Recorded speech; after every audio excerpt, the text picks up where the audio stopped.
Gregg Popovich was already one of my favorite people on the planet. I respect the San Antonio Spurs so much. They are boring, they are methodical, and they are champions. They play great basketball, they have great teamwork. Growing up, I was a Lakers fan. I loved Showtime, Razzle Dazzle, the whole thing. The Spurs, oh, come on, pass. Where's the giant dunks? What are you guys doing? I've now become a Spurs fan because all they do is win. They're amazing, and they're led by Gregg Popovich, who is their coach. He's also the coach of the US national basketball team. That's gonna provide drama in a second. And Popovich is not one to hold his tongue, okay? And we already knew that he was not a big fan of Donald Trump, but wait till you get a load of the new quotes. So here's what the coach of the Spurs said. I've been amazed and disappointed by so much of what this president has said in his approach to running this country, which seems to be one of just a never-ending divisiveness.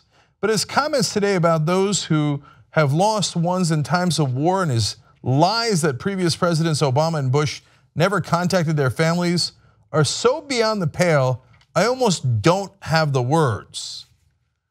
Okay, so pretty harsh words there. He's referring, of course, to Donald Trump coming out and going, I hear the other presidents never called the families of the fallen soldiers. I hear that. And then when challenged on it, he's like, I don't know if that's true. Then why did you just say it if you don't know it's true? Okay, so I don't know, the generals tell me that, right? So now Popovich is also a US Air Force veteran, and he was particularly galled by those comments. And of course, it's not true. Yesterday on the show, we showed you how Bush and Obama have reached out to family members repeatedly. So now Popovich continues, he's talking to Dave Zirin, who's a great sports and political reporter. And he says, this man in the Oval Office is a soulless coward who thinks he can only become large by belittling others. This has of course been a common practice of his, but to do it in this manner and to lie about how previous presidents responded to the deaths of soldiers is as low as it gets. A soulless coward, damn. My bad, apparently they do monster dunks in San Antonio. So I can't, I'm gonna give you more devastating quotes from Popovich, but I can't love the Spurs any more than I already do. I remember the story of a player joins the Spurs, this many years ago, and he's told the practice starts at I don't remember the exact time now, but around noon or something. And he says, okay, good, so I'll see you guys at noon. They go, no, you'll see us at 9. So why? The practice starts at noon. No, practice starts when the captain arrives. And who's the captain and when does he arrive? And back then it was Tim Duncan. And Tim Duncan liked to start practice 3 hours early. Oh, I love these guys. I love these guys. Hard work, teamwork, that's how you get ahead, not divisiveness and the crazy stuff that Trump does. Anyway, so along those lines, heart of a champion Gregg Popovich continues. He says, we have a pathological liar in the White House, unfit intellectually, emotionally, and psychologically to hold this office, and the whole world knows it, especially those around him every day.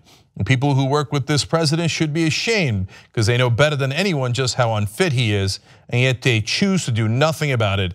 This is their shame most of all. Dagger! As Kevin Harlan used to say. Okay, now, I don't normally do the tweets of people's reactions, but these were really good. So let me give credit where credit is due. Micah Adams writes in, there's a 6 billion% chance Donald Trump is going to publicly call for Gregg Popovich to be replaced as head coach of US national team. Tick tock, any second now. There's no way that doesn't happen. Bart Hubbuck, also with a great tweet here, writes in, looking forward to Trump's rage tweets on the failing Spurs and loser coach Gregg Popovich, winners of 5 NBA titles in the last 15 years. Tick tock, any second now. And then finally, I agree with Shea Serrano, who wrote in, all I want is for people to feel about me the way I feel about Gregg Popovich. Here, brother, totally agreed. Go get him, Spurs. And the social justice warriors, the Golden State Warriors that are also not showing up to Trump's White House, well, this is the one thing the 2 best teams in the NBA can agree on. Sorry, King James, but you know it's true. Help us build independent media. Become a member of the Young Turks. TYTnetwork.com/join.